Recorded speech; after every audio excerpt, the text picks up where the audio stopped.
बारिशों की ज़रूरत भी थी, लेकिन बहुत ज़्यादा बारिशें होनी शुरू हो गई। अल्लाह ताला इससे महफूज रखे। और आज यूँ तो लाइटर साइड पे वो वज़ीर आज़म साहब बिलावल साहब ने एक बात कही थी, हमारे चेयरमैन साहब ने, कराची में बारिशें बहुत ज़्यादा हुई, एक्स्ट्रॉर्डनरी बारिशें हुई, उसकी वजह से कराची में ज़्यादा पानी आ गया। और उन्होंने अपनी तकरीर करते हुए कहा कि जब बारिश होती है और पानी आता है, बारिशें ज़्यादा हो जाएं तो रूटीन से ज़्यादा पानी इकट्ठा हो जाता है, मसाइल बढ़ जाते हैं। उसके ऊपर वज़ीर आज़म साहब ने बड़ा तंज़न कहा, और उनके बहुत सारे हवारियों ने हमेशा कहा, वो आज भी उनके लिए वो लफ्ज़ इस्तेमाल करते हैं। तो मेरे ख्याल है अब उन्हें समझ आ गई होगी कि बारिशें ज़्यादा हों तो ज़्यादा पानी आ जाता है और उसका नुकसान होता है। आज लाहौर शहर डूबा हुआ है, आज पंजाब के बाकी शहरों के हालात क्या हैं खुद मीडिया रिपोर्ट कर रहा है। और मैं मीडिया से भी गुजारिश करूंगा कि ठीक है कि कराची को बिल्कुल रिपोर्ट करना चाहिए, अगर कहीं गलती है तो उसकी निशानदेही होनी चाहिए, लेकिन जिस तरह कराची पे मैराथन हुए हैं, कुछ नहीं तो थोड़ा बहुत लाहौर की गलियों और नालियाँ, यहाँ पे नालों का भी हाल देखना चाहिए, यहाँ पे ड्रेनेज क्या हो रहा है उसको भी देखने की ज़रूरत है। और दूसरा ये कि वज़ीर आज़म साहब 2 साल मुकम्मल हो गए और उस पर उन्होंने एक इंटरव्यू दिया है 2 साल मुकम्मल होने पर, जिसको पता नहीं क्या क्या एक तारीख साज इंटरव्यू कहा जा रहा है और पता नहीं क्या क्या लक़ब दिए जा रहे हैं। कुछ हमारे साथी दोस्त हैं जो तारीफ़ें करते ज़बानें नहीं थक रही उनकी उस इंटरव्यू की। लेकिन सवाल यह है कि वज़ीर आज़म साहब आज 2 साल के बाद भी खड़े हुए कंटेनर पे खड़े हैं, उस इंटरव्यू में भी कंटेनर पे खड़े नज़र आए, इसलिए कि अभी भी उन्होंने यही लफ्ज़, ये काम इस तरह होना चाहिए, ये हम इस तरह करेंगे, इसी ज़ुमरे में बातें करते रहे। कार्टलाइजेशन की बात की, जहाँ नालायकी हुई, जहाँ इनकी हुकूमत का फेलियर हुआ पिछली हुकूमतों और उससे पिछली हुकूमतों पर डाल के, और अब एक नया मज़लूमियत का दायरा है कि ये कार्टल बने हुए हैं, कार्टल ने ये काम किया है। हमारे जैसे मुल्कों में कार्टल्स बन जाते हैं, उनको तोड़ना किसने होता है। कमाल है ना, चीनी का कार्टल, सबसे बड़े चीनी प्रोड्यूस करने वाले खान साहब के दाएं बाएं आगे पीछे बैठे हुए उनकी जमात में, चीनी की पैदावार जो है 70% से ज़ायद पीटीआई के लोग हैं जिनकी शुगर मिल है, 70% से ज़्यादा प्रोडक्शन देते हैं, और वो कार्टल्स के रोने रोते हैं। बट सवाल ये है कि वो कार्टल, हम पे इल्ज़ाम है कि हमारे दौर में बड़ी चोरियां हुई, कार्टल चोरी करते रहे। हमारे दौर में कार्टल एक्टिव थे, चोरी हो रही थी, अवाम की जेब पे डाके डल रहे थे, चीनी सस्ती थी, अवाम की जेब पे डाके डल रहे थे, आटा सस्ता था। हमारे दौर में कार्टल बहुत एक्टिव थे, अद्वियात सस्ती थी। हमारे दौर में लूट के खा गए पाकिस्तान को लोग और तेल सस्ता था। तो इनकी किस बात को माने? आलमी मंडी में रिकॉर्ड कीमतें तेल की हो, फिर भी हम पाकिस्तान में तेल सस्ता देते हैं। और यहाँ सूरत हाल क्या है कि मुल्क में चीनी वाफर पैदा हो रही है और चीनी महंगी हो रही है। कमीशन बनाते हैं, चीनी सस्ती होने की वजह, सजा तो किसी को होगी नहीं होगी, क्या होगा, चीनी सस्ती होने की बजाय महंगी होती जा रही है और कंट्रोल नहीं हो रही। आटे का यही सूरत हाल है, अद्वियात की यही सूरत हाल है, तेल की यही सूरत हाल है। क्या कहा जाए, क्या गवर्नेंस है खान साहब आपकी कि उसके ऊपर वो शेर है ना कि सुनो तो सही जहां में है तेरा फसाना क्या, कहती है तुझको खल्क़े खुदा गायबाना क्या। अब तो गायबाना नहीं, अब तो सरेआम कह रहे हैं पाकिस्तान के लोग, सरापा एहतजाज नहीं, इस वक्त वो सर पीट रहे हैं कि महंगाई ने उनकी कमर तोड़ दी है, बेरोज़गारी बढ़ गई है, पाकिस्तान की एक्सपोर्ट्स हमारे दौर में 26 अरब डॉलर के करीब पहुंच गई थी, आज 21 अरब डॉलर पर वापस आ गई। कौन कसूरवार होगा? एक मफरूज़ों पे मबनी बातें की जाती हैं। कहते थे चंद चीज़ें मैं कौम के सामने रखना चाहता हूँ और फिर आपको ज़रा ज़्यादा बेहतर अंदाज़ा हो पाएगा कि इन्होंने क्या प्रॉमिसेस किए थे। किसी हुकूमत को गेज करना हो, उसकी परफॉर्मेंस को गेज करना हो तो तरीक़ाकार क्या होगा। उसने जो बेसिक प्रॉमिसेस किए थे, वादे किए थे, इलेक्शन में जो नारे लगाए थे, उनमें कितने पे अमल दरामद किया। एक उसका इंडिकेटर ये होगा। उस तरफ सफ़र कितने पे शुरू किया, दूसरा इंडिकेटर ये होगा। हुकूमत में आने के बाद क्या रिफॉर्म्स किए हैं, ये उसका बुनियादी इंडिकेटर होगा ना। ज़रा गौर कीजिए, आप फरमाते थे कि मैं मर जाऊंगा कर्ज नहीं लूंगा। अब यह कि पिछली हुकूमतों के कर्जे अदा करने के लिए कर्जे लेने पड़ रहे हैं। 11,000 अरब के कर्जे अब से 6 माह कबल ले चुके थे, इस बजट आने से पहले। अभी मजीद कर्ज लेने का अमल जारी है और शायद इससे बहुत आगे बढ़ चुके होंगे। परसों प्रेस कॉन्फ्रेंस में कहा जा रहा था कि जी हमने 5,000 अरब के रिकॉर्ड कर्जे वापस किए। ओ भाई, अगर पिछले एतवार के कर्जे हमने भी पिछले एतवार के कर्जे वापस किए थे, आपने भी किए हैं, हर हुकूमत करेगी। लेकिन अगर आपने कर्जे वापस अदा करने के लिए 5,000 वापस किया है तो 6,000 किधर किया है? लिया तो आपने 11,000 है, तो 6,000 अरब आप कंज्यूम कर गए, कर्ज आपने बढ़ा दिया है। अदा आपने 5,000 अरब किया है और आप कहते थे मैं खुदकुशी कर लूँगा, कर्ज नहीं लूँगा, पेट्रोल सस्ता करूँगा, उसके ऊपर आके टैक्स ख़त्म कर दूँगा, गैस सस्ती करूँगा, बिजली सस्ती करूँगा। बिजली के ऊपर बहुत सारे टैक्स आवाम से लिए जाते हैं। ये सारे वो वादे थे जो खान साहब क्या करते थे। आज हालत क्या है? बिजली रिकॉर्ड रेट पे बिक रही है, तेल रिकॉर्ड महंगा है, गैस महंगी होती जा रही है और सस्ती गैस के लिए ईरान की तरफ देखने की ज़रूरत थी, उधर नहीं। बड़े दावे करते थे कि LNG को बड़ी महंगी गैस लाई गई है। क्या किया आपने उसके ऊपर? और सस्ती गैस के लिए क्या किया? सवाल कोई नहीं है। आम अशियाए ज़िंदगी, आटे का थैला हमारे दौर में कुछ 700 से भी कम का था, आज 1,000 रुपये से ज़्यादा का है। रोज़ इनके वज़ीर तब्दील होते हैं, कोई पता नहीं 16 सेक्रेटरी बदल चुके हैं खदायदर खुराक के, और आटे का थैला कंट्रोल नहीं हो पा रहा। चीनी का रेट 70 रुपये पे बड़ा शोर था, कमीशन बना था, आज 100 से क्रॉस कर गया, पूछ कोई नहीं रहा। भाई क्या हो गया है, क्यों ऐसा हो रहा है? क्या चीनी महंगी हो गई है? क्या गन्ना महंगा हो गया? गन्ने के रेट में बढ़ा दिए हैं? क्या किया है? और वहाँ तो और कोई रॉ मटेरियल है नहीं, वहाँ तो बिजली भी वो अपनी खुद पैदा करते हैं शुगर मिलों वाले। तो किधर गए तुम्हारे कार्टल्स? इसी तरह फरमाया कि जी मेट्रो बस गलत मंसूबा नहीं बनाऊंगा, कल बना के उसकी तख्तियाँ लगा रहे थे, पता नहीं किस मुंह से लगा रहे थे। अवाम को रिलीफ की बात नहीं कर रहे।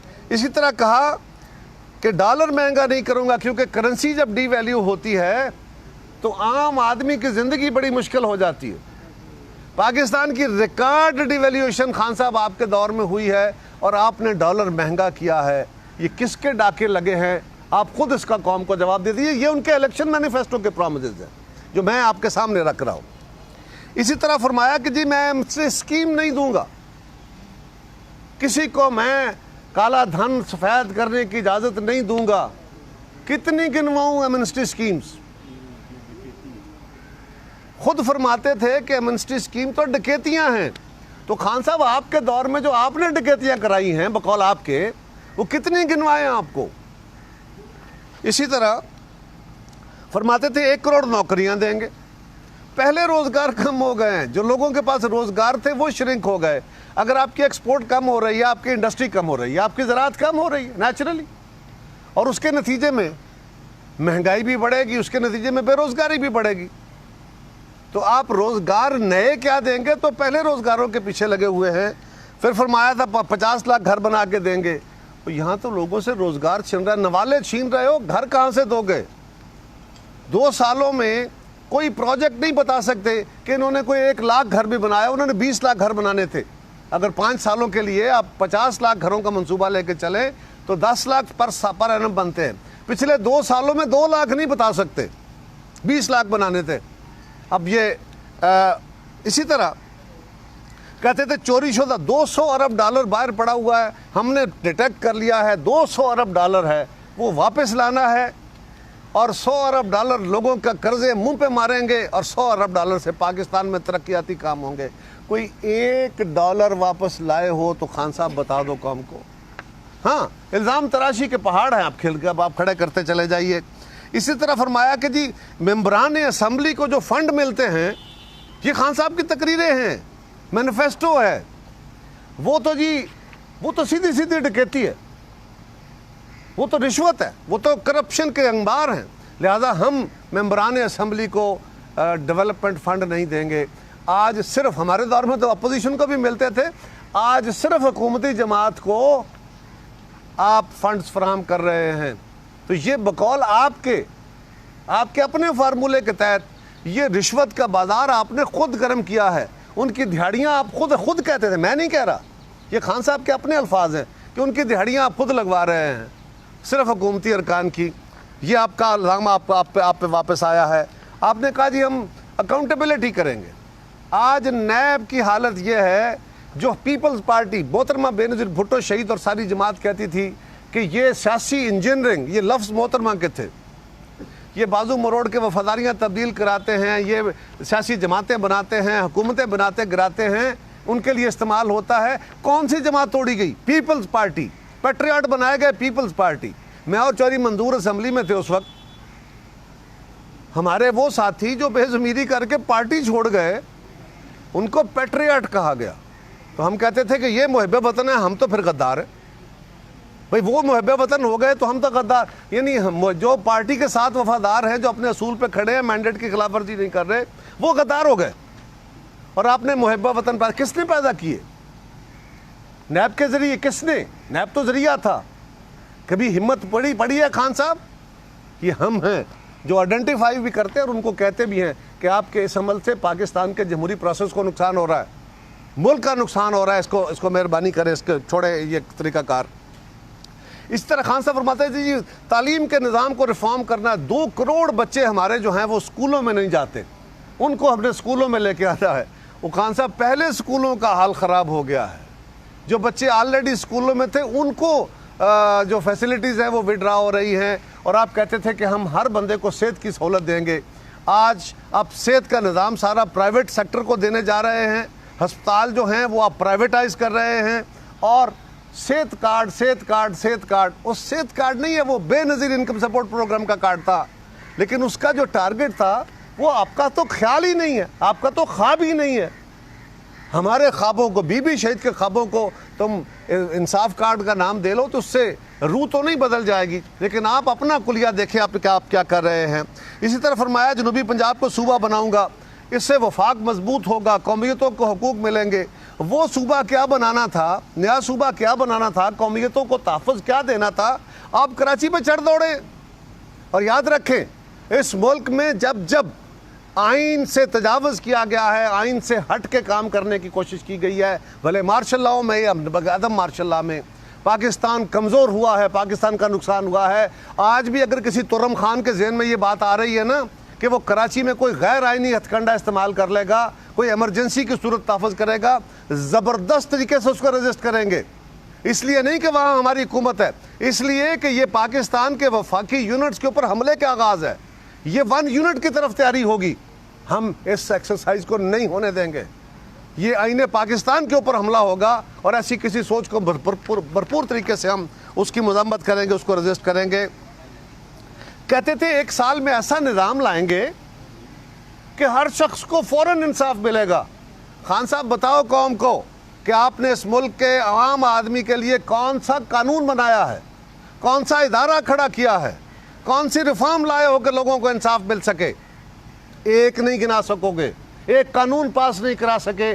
और कहते थे कि हम ऐसा इंसाफ का कानून लाएंगे। इसी तरह सिविल सर्विस रिफॉर्म्स करेंगे।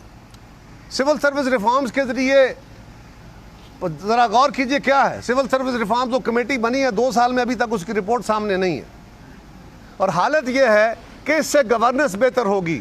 पंजाब जैसा सूबा, क्या पंजाब को बुज़दार जैसे वज़ीर आला की ज़रूरत थी? मुझे बुज़दार साहब की ज़ात से इशू नहीं है, लेकिन एक ना तजर्बाकार, एक नाअहल शख्स जिसको अपनी जमात कहती है, जिसको सारा मीडिया कहता है, उसको पंजाब जैसे सबसे बड़े सूबे की आपने चीफ मिनिस्ट्री देखे। आज हालत यह है कि पूरी इंतज़ामी मशीनरी बेमुहार हुई पड़ी है। आज हर जगह पे, कचहरी में, थानों में, सरकारी जगहों पे रिश्वत के दाम तिगने चुगने हो गए हैं। आम आदमी की ज़िंदगी अजाब हो गई है, काम नहीं हो रहे हैं तो बहुत बड़े लेवल पे रिश्वतें चल रही हैं। तो खान साहब बताओ तो सही, कौन सी गुड गवर्नेंस? 6 IG बदल चुके हो पंजाब के, 4 चीफ सेक्रेटरी बदल चुके हो पंजाब के, अभी भी आपसे चीज़ें कंट्रोल नहीं हो रही। और आप तो कहते थे कि हमने इंतज़ामी मशीनरी में मुदाखलत नहीं होने देनी। कितने डिप्टी कमिश्नर गिनवाऊं जिन डिप्टी कमिश्नर्स ने, एसपीज ने आपके नुमाइंदों की बात नहीं मानी, उनको फॉरेन ट्रांसफर्स करने के हुक्म दिए, उनको सस्पेंड किया गया। ये आपकी गुड गवर्नेंस थी। ये आपने पाकिस्तान को एक नया निज़ाम दिया है और रोज़ बैठ के सिंध की अलफ लैला खोल के बैठ जाते हो। आओ ना खान साहब, आज आके कराची की बातें तो कर, आओ आके लाहौर की गलियां भी देखो। आज निकल लो लाहौर के डिप्रेशन में, देखो क्या सूरत हाल है। जैन जीटी रोड पे जो सूरत हाल है छोटे शहरों का,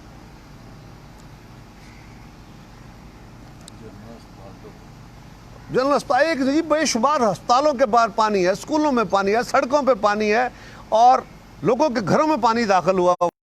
आपको बहुत याद आता था कराची, वहाँ तो एनडीए में भेज दिया, यहाँ भी भेज दें उनको कहें यहाँ भी ध्यान करें।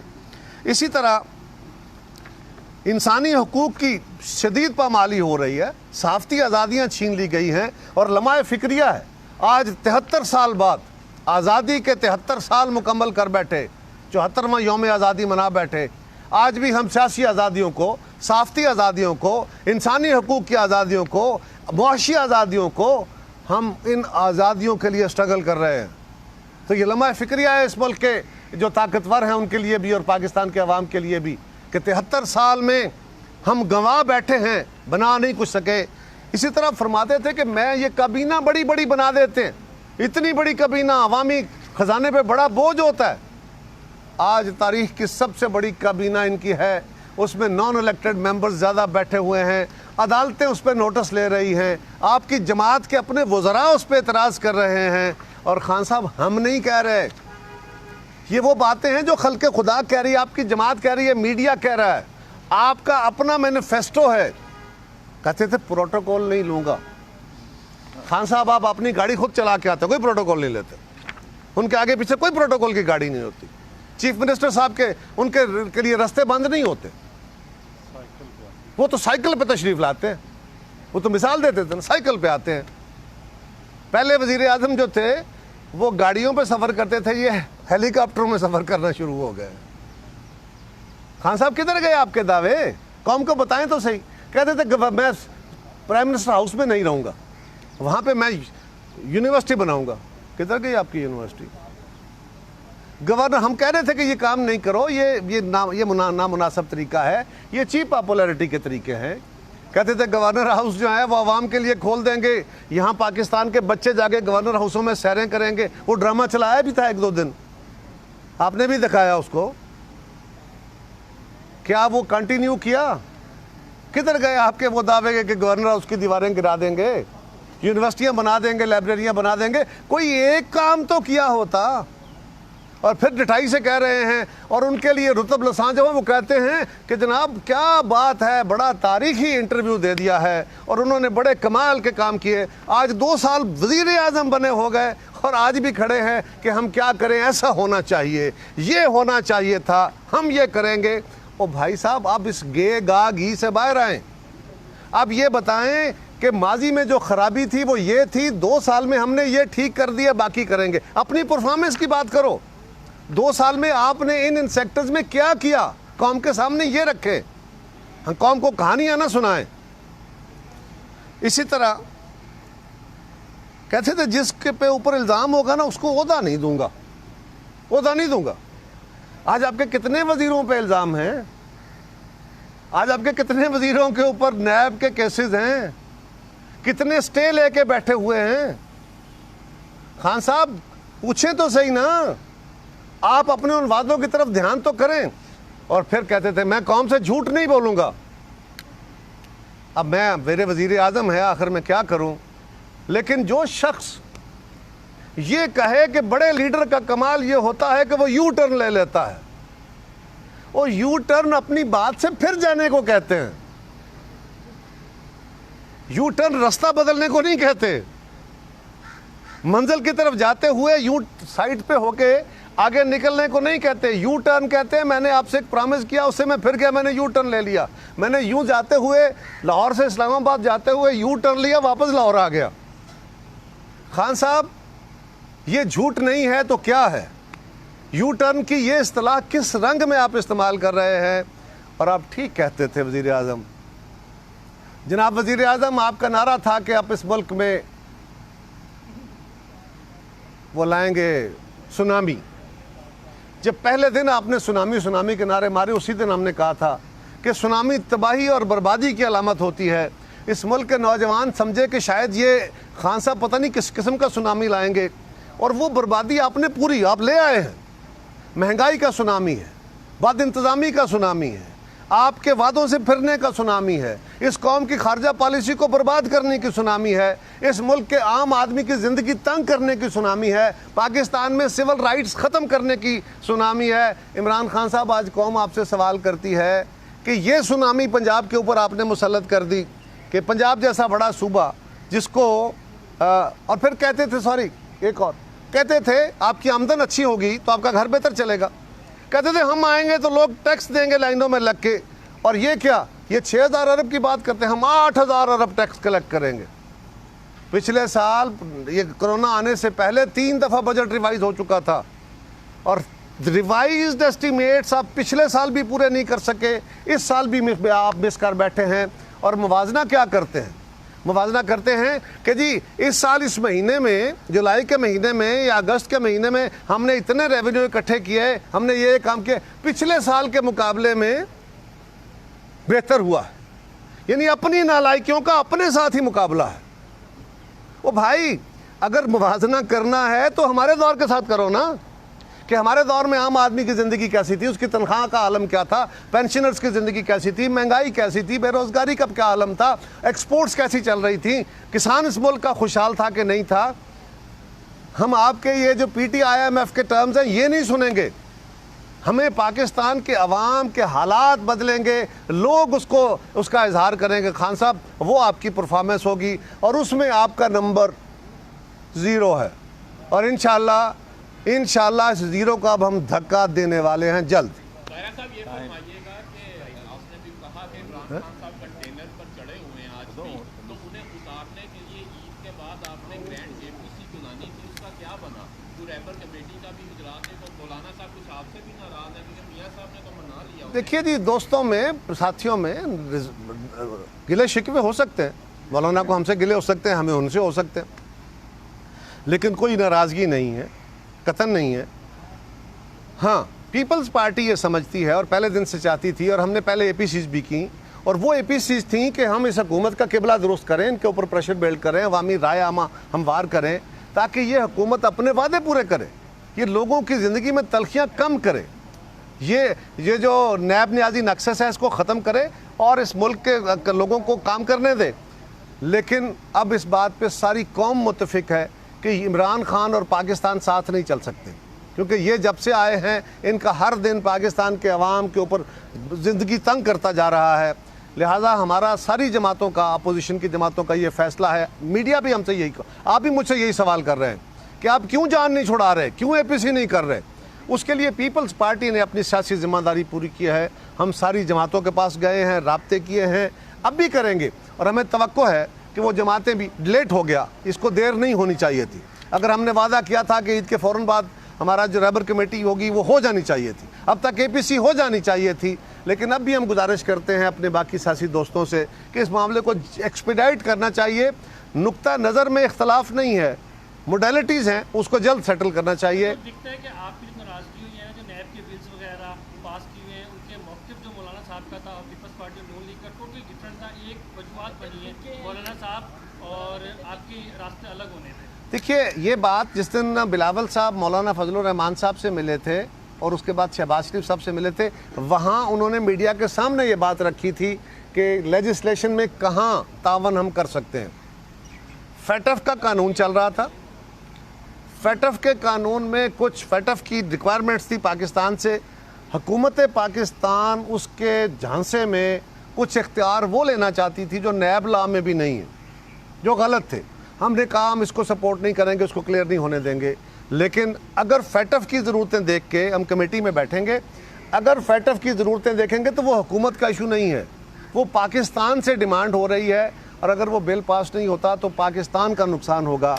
लिहाजा हमने वो कानून हुकूमत के लिए नहीं, हाँ, उसमें से जो गलत चीज़ें थी वो निकाल के जो हम समझते थे कि इंसानी हकूक़ के खिलाफ वर्जियाँ होंगी उससे, उसको निकाल के वो बिल हमने पास किया। उस पर मौलाना साहब को भी एतराज़ नहीं होगा। अच्छा कायरा साहब ये बताएं कि अपोजिशन के दरमियान इतनी ज़्यादा अदम एतमाद की जो फ़िज़ा है कि ना आप नून पर एतमाद करने को तैयार है, नून की इस वक्त पाकिस्तान में मौजूद लीडरशिप पर, ना नून की लीडरशिप मौलाना पर एतमाद करने को तैयार है, और मौलाना अपनी तरफ से 2 मरतबा एफर्ट तो कर चुके हैं। अब ये एतमाद की जो बहाली है, अपोजिशन के आपस में एतमाद की बहाली, इसके लिए क्या कंक्रीट एफर्ट हो सकती है? देखिए, पहली गुजारिश ये है कि एतमाद का फुकदान ऐसा नहीं है। हाँ, हम मुखालिफ सियासी जमातें हैं, हमारे सियासी एजेंडाज हैं, हमारे सियासी मफाद भी हैं, यकीनन है। हर जमात उसको प्रोटेक्ट करेगी। यहाँ जनाब हम तो अपोजिशन वाले हैं ना, एक दूसरे के खिलाफ इलेक्शन लड़ के आए हैं, अपनी अपनी जमातों में बैठे हैं। यहाँ तो हुकूमती इत्तेहाद में सबसे बड़ा फसाद है। वज़ीर आज़म साहब ने बजट पे खाना रखा, काफ लीग नहीं गई, वो इत्तेफाक राय था ना। उनका सलूक बहुत है, लेकिन बांड कोई और है जिसने बांधा हुआ है उनको। अपोजिशन की तो जमातें ही मुख्तलिफ है। हम बिल्कुल इससे पहले भी इत्तेहाद बनाते रहे हैं। जब MRD या ARD बनी थी उसमें भी टाइम लगा था, क्योंकि आपको कम्युनलिटीज़ पे इकट्ठे होते, और फिर हमारा तल्ख माजी भी है। हमने एक दूसरे के साथ जातियाँ भी की हुई हैं, हमारे साथ बहुत जातियाँ हुई हुई हैं, लेकिन उनके साथ भी वो कथें हुई हुई हैं। लेकिन सवाल यह है कि हमने इसके बावजूद, पॉलिटिक्स यही है कि आप अपने आगे बढ़ने के रास्ते पैदा करते हैं, और पीपल्स पार्टी जिस चीज़ को दुरुस्त समझती है वो APC है, जिसको समझती है सबको इकट्ठा होना ज़रूरी है। वो काम हमें तो करना चाहिए ना। बाकी कोई दोस्त उसका गिला शिकवा है तो वो ज़रूर दूर करेंगे, लेकिन जिसको हम समझते हैं वो हम कर रहे हैं, वो हम करते रहेंगे। वो अपनी ड्यूटी है, जो हमारी सियासी जिम्मेदारी है, वो अदा करते रहेंगे। कायरा साहब, आपने गांठ की जिक्र की कि गांठ से बांधा होता है, थोड़ा सा ये एक्सप्लेन। बॉन्ड मैंने कहा बॉन्ड कोई और है। दूसरा ये बता दीजिएगा कि आपने वो जेम्स बॉन्ड ही है वैसे। पाकिस्तान और इमरान खान आप साथ साथ नहीं चल सकते, पाकिस्तान और इमरान खान। लेकिन जो इमरान खान को लेकर आए हैं वो कहते हैं कि वो और इमरान खान ही सिर्फ साथ साथ चल सकते हैं। क्या ये वही हैं जिन्होंने आपके साथ चौधरी परवेज़ इलाही का अलहा करवा दिया था और पाकिस्तान की तारीख में पहली बार वो डिप्टी प्राइम मिनिस्टर बन गए थे? क्या इस तरह का कोई?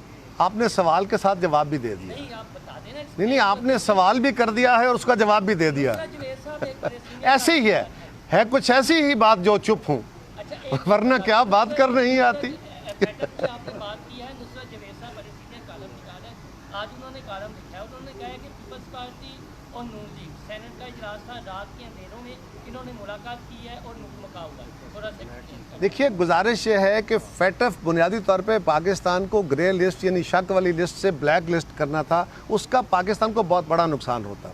अगर हमने वो बिल पास ना किया होता तो आज मेरे भाई आपका सवाल मुझसे मुख्तलिफ होता। पाकिस्तान के हालात ख़राब होते, सारा मीडिया मेरा गले पकड़ रहा होता कि तुम लोगों ने अपनी सियासत की वजह से मुल्क का नुकसान कर दिया।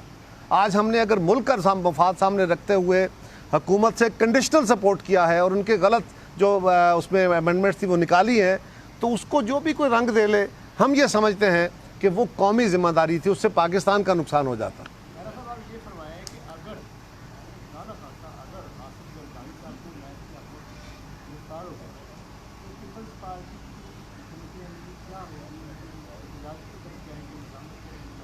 ये तो अभी नहीं ना बताया जा सकता। वैसे तो हम डरने वाले नहीं हैं जरदारी साहब। एक सिर्फ हम जमहूरी और आइनी रास्ता इख्तियार करेंगे, हम अदालतों के अंदर अपने केस लड़ेंगे। हम कत्ल भी होते हैं अदालतों में, गिले भी करते हैं अदालतों से नहीं लड़ते, अदालतों में अपने केस ही लड़ते हैं। ये अलग बात है कि इस मुल्क के अंदर पीपल्स पार्टी के साथ रियासत का सलूक जो है ना, वो जिस तरह चौधरी कमियों के साथ सलूक करते हैं, हमारे साथ वो ख़ास सलूक है जो मुसलियों से होता है। इसलिए कि हम इस मुल्क के ये जो कमी है पीपल्स पार्टी वाले, हम ये कहते हैं कि चौधरी साहब हम आपके बराबर बैठना चाहते हैं, हम ज़मीन पे नहीं बैठेंगे, हम आपको बालादस्त तस्लीम नहीं करते, हम आइन को बालादस्त तस्लीम करते हैं और जमहूर को बालादस्त तस्लीम करते हैं। ये गुनाह हमारा है, हम इसकी सज़ा भुगत रहे हैं। कायरा साहब, ये बता दीजिएगा कि क्या पीपल्स पार्टी जो है वो स्टार्ट से किसी मसलहत का शिकार है कि आप लोग मतलब मामलात को कोई हतमी शक्ल देने की कोशिश भी करते हैं, स्टांस भी बड़े लेते हैं, लेकिन उसके बाद आपके मामलात बहुत स्लो हो जाते हैं, जैसे जो है वो आपका हुकूमत के खिलाफ एहतजाज का मामला बहुत लिंगर होता जा रहा है? दूसरे एंड के ऊपर बिलावल साहब ने बड़ा रिजिड स्टांस लिया जब कोर्ट ने वर्डिक्ट भी दिया नैब चेयरमैन के खिलाफ। उसके बाद आपके मामलात नैब के मामले में कहाँ तक पहुँचे? आप लोग उसके खिलाफ मतलब एक स्टांस तो रखते हैं? देखिए, गुजारिश ये है कि अगर अदालत ने कोई फैसला दिया था तो उस पर अमल दरामद हो गया होता। मुझे नहीं पता आप किस फैसले का जिक्र कर रहे हैं। चेयरमैन नैब के अगेंस्ट उन्होंने बातें की। नहीं, बातों की कोई हैसियत नहीं होती जी। मैं तो बहुत दफ़ा अदलिया से बड़े अदब से गुजारिश की है, बड़े अदब से गुजारिश की है कि जब जजेस कमेंट्स करेंगे तो अमल दरामद नहीं होगा, उस तरह काम नहीं चलेगा। जजेस should speak through their judgments. वो किसी बात को अगर गलत समझते हैं तो उसके ऊपर अपनी जजमेंट दें, वो बाइंडिंग होगी। वैसे जज साहबान अपनी मर्जी से जो चाहे वहाँ कमेंट करेंगे। उन कमेंट्स के ऊपर ये तो हो सकता है कि किसी जमात का नुकसान हो जाए, किसी फ़र्द का नुकसान हो जाए, किसी का फ़ायदा हो जाए। उनकी कोई नीयत शायद नुकसान है नफ़े की ना हो, लेकिन पीपल्स पार्टी में ऐसा कोई मामला किसी फोरम पर देखिए मेरा सवाल ये है आपसे काउंटर में कि पीपल्स पार्टी के पास क्या वो अददी नंबर है कि हम हुकूमत गिरा सके? Answer is no. हम बाकी जमातों को इकट्ठा करके उस ताकत को मुज्तमे करके जो अपोजिशन किया, हम हुकूमत के ख़िलाफ़ एक बेहतर महाज बना सकते हैं, दबाव खड़ा कर सकते हैं। अगर बाकी जमातें उस पर अभी तैयार उस तरह नहीं है या उस तरह उनको अपनी उनके कुछ प्रेपरेशन है, जो भी उनका एक थिंकिंग है, तो वो पीपल्स पार्टी का कसूर तो नहीं है ना। मुझे तो ये कहें कि पीपल्स पार्टी ये कर सकती थी और पीपल्स पार्टी ने नहीं किया। अगर किसी और ने नहीं किया तो फिर उससे सवाल करें। सवाल आपसे तंजीमी लिहाज से है, जैसा कि बिलावल साहब लाहौर आए थे तो कहकर गए थे कि एहतजाज भी हमारे लिए एक ऑप्शन हो सकती है और उसके लिए हम मोबिलाइजेशन करेंगे। तो आपने तंजीमी लिहाज से मोबिलाइजेशन आप साफ़ी बड़े चीज़ होते हैं। आपने मुझसे वो बात निकलवा ली सवाल करके, मेरा ख्याल था निकल ही जाएगा। आज हम जो इकट्ठे हैं, आपको तकलीफ़ दी है, हम अपनी तंजीमी मीटिंग जी कर रहे हैं। हम अपना 3 साला रिव्यू कर रहे हैं और उस रिव्यू में हम अपने तंजीमों को, अपने शॉर्टफॉल्स को, अपने कम्युनिकेशंस को, मुख्तलिफ़ तरीक़ों को देख रहे हैं और जहाँ जहाँ हमें करेक्शंस की ज़रूरत होगी वो अब कर रहे हैं। वो जो आपने कहा उसकी तैयारी हो रही है, इंशाल्लाह ठीक हो रही है। कराची में सूबाई हुकूमत 12 साल से आपकी है, तो आपने कहा है कि कराची के जो मामला है लाहौर से मुख्तलिफ हैं। ये पूछा जाता है ऐसी कौन सी कुव्वत है जो आपको मजबूर कर रही है कि अपनी बदतरीन मुखालिफ तरीके इंसाफ के साथ बैठें और मिलकर काम करें? सूबाई हुकूमत आपकी है, बजट आपका है, कराची को संवारे, किसने रोका है? सूबाई हुकूमत हमारी है, वहाँ एक लोकल गवर्नमेंट भी है। लेकिन इख्तियार तो आपके पास है, नहीं गवर्नमेंट के पास तो नहीं नहीं नहीं, आप इसको करेक्ट कीजिए। लोकल गवर्नमेंट के पास अपने इख्तियार हैं। शहर की सफाई सुथराई का काम प्रोविंशियल गवर्नमेंट का नहीं है, लोकल गवर्नमेंट मैनेजमेंट बोर्ड बना हुआ है, लोकल गवर्नमेंट का है। सोलर वेस्ट मैनेजर बोर्ड बना हुआ है, वो board district solar waste manager. मेरे भाई फिर आपको पता नहीं है पूरा, करेक्ट करें इसको। 6 में से 2 जो जिले हैं वहाँ पे वो बोर्ड काम कर रहा है, DMC जो हैं 6 में से 2, जहाँ पे हमारे डिस्ट्रिक्ट चेयरमैन थे। बाकी 4 में वो बोर्ड काम नहीं कर रहा, म्यूनसिपैलिटी काम कर रही है। कराची में बहुत बड़ा हिस्सा डिफेंस का है, कुछ हिस्सा जो है वो बिल्कुल मुझे उससे कोई इनकार नहीं। फेडरल प्रोविंशियल गवर्नमेंट का काम उनकी सड़कें हैं, उनका सीवरेज है। और कराची वाले और सिंध गवर्नमेंट बार बार आपको कह रही है, बार बार रिक्वेस्ट कर रही है, और उनकी लोकल गवर्नमेंट भी वो भी मुतालबा कर रहे हैं कि हमारे पास फंड्स की किल्लत है। सिंध गवर्नमेंट को पिछले साल उनका जो बजटेड अमाउंट था उसमें से 130-135 अरब रुपये, कितना तकरीबन इतना था, इतने पैसे कम दिए, 137 अरब कम दिए गए। हालांकि सिंध वो सूबा है जिन्होंने अपना रेवेन्यू इन हालात में भी, जो टारगेटेड रेवेन्यू था वो मरकज़ से भी ज़्यादा और बाकी सूबों से भी ज़्यादा उन्होंने अपना टारगेट जो अचीव किया है। लेकिन उनके पास इतने रिसोर्सेज नहीं है, और जब आपके पैसे बजटेड अमाउंट कटती है ना, तो पैसे डेवलपमेंट के कटते हैं।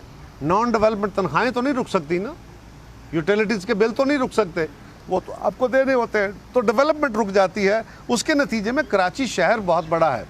आप गवर्नमेंट से ये पूछिए ना कि वज़ीर आज़म साहब आपका वो 160-170 अरब का वो जो पैकेज, 162 अरब का वो पैकेज था, उसके कोई 62 रुपये भी वहाँ गए हैं। जो काम है करने का वो कीजिए, उनसे पूछिए तो सही ना। हाँ, जहाँ तक सिंध गवर्नमेंट का काम है, जो काम उनके ज़िम्मे है उनको भी एफिशिएंटली करने की ज़रूरत है। उनके वज़रा भी वहाँ मौजूद हैं, कोशिश कर रहे हैं, लेकिन मेजर मसला वहाँ रिसोर्सेज का है। और फेडरल गवर्नमेंट भी वहाँ स्टेक होल्डर है, उनके भी वहाँ मैनेज हैं, और हमने कभी इनकार नहीं किया। वज़ीर आज़म साहब एक दफ़ा बुलाते हैं, चीफ मिनिस्टर साहब भाग के चले जाते हैं। अब अगर वो आके तो ख़ुद गवर्नर साहब के ज़रिए काम करना चाहें और वो चाहें कि वो लोकल गवर्नमेंट सिस्टम की जगह कोई बंदे अपॉइंट करा के अपने इत्तेहादियों को ही फारग करें, अपने बंदे कमेटियों में बिठा के अपनी जमात को आइंदा मुस्तकबिल में तगड़ा करें, तो ये उनका इंटरनल इशू है। हम कोशिश कर रहे हैं कि हम इस मामले को बेहतर कर सकें। फॉरेन पॉलिसी के बारे में थोड़ा सा कमेंट कर दीजिएगा चलो। कि फॉरेन पॉलिसी के बारे में थोड़ा सा कमेंट करते हैं। ऐसी क्या वजह है कि वज़ीर ख़ारजा की जगह पे आर्मी चीफ को सऊदी अरब जाना पड़ता है? डॉक्टर शेरी मज़ारी साहिबा ने पिछले दिनों कहा, जो उनकी वज़ीर हैं, उन्होंने कहा कि कश्मीर के ऊपर वज़ीर आज़म का मौक़िफ़ कुछ और है, वज़ारत ख़ारजा कहीं और खड़ी है और पॉलिसी बनाने वाले कहीं और खड़े हैं। लेकिन वज़ीर आज़म साहब ने क्योंकि नक्शा बना दिया है, इसलिए हमने कश्मीर फ़तह कर लिया। ये बात तो दुरुस्त है और ये आज नहीं है, ये इसमें ये मौसर माजी बात का हो सकती है, लेकिन हमने अपने दौर में हर दौर में यही कोशिश की है कि जो जिसका काम है वो करे, ज़्यादा बेहतर तरीका वही होता है। लेकिन ये बात आपकी बहरहाल दुरुस्त है। जी लास्ट क्वेश्चन, थोड़ा सा जोर दो। आपने कहा है कि कराची पर होने वाले किसी भी हमले को हम कबूल नहीं करेंगे, ये 1 यूनिट की तरफ एक कदम होगा जो वफाक के लिए खतरा है। किस खतरे की बात कर रहे हैं? हुकूमत वक्त कह रही है, अटॉर्नी जनरल साहब कह रहे हैं, हम ऑप्शंस पे गौर कर रहे हैं। कौन से ऑप्शन हैं? 18वीं तरमीम के बाद तो डेवोल्यूशन हो चुकी है। सब इख्तियार जो हैं वो मरकज़ के अपने सूबों के अपने क्रिस्टल क्लियर हैं, ज़िला जो सूबाई हुकूमतें उनके, तो उसमें जो शक शुबे जो इरादे हमें नज़र आते हैं उसकी बात कर रहे हैं। बता दीजिएगा, आपने कहा कि हम तैयारी भी कर रहे हैं, मतलब दूसरी जमातें अभी तक तैयार नहीं है, क्या पता आगे आने वाले वक्त में भी तैयार ना हो, तो क्या आवाम सफर ही करती रहेगी या आप निकलेंगे? मैंने गुजारिश की है कि हम अपनी जिम्मेदारी अदा कर रहे हैं। हम लार्जर अलायंस बना के चाहते हैं कि ज़्यादा लोग इकट्ठे होंगे तो गवर्नमेंट पे ज़्यादा दबाव आएगा, फिर हम गवर्नमेंट को आसानी से घर भेज सकेंगे। नहीं अगर होंगे तो भी हम अपनी जिम्मेदारी तो अदा करेंगे। वैसे एक मिनट ज़रा, वबा से पहले हमने मार्च का प्रोग्राम दिया था, साहिब अल्दबियन से स्टार्ट कर रहे थे, तो वबा की वजह से वो किया, हम दोबारा फिर करेंगे। अपनी हम तो मौलाना से क्या शिकायत है आपकी? कोई नहीं, हमारी हमारी क्या, हमें भी गिले हैं मौलाना से। नहीं मैंने कहा हमें भी हो सकते हैं।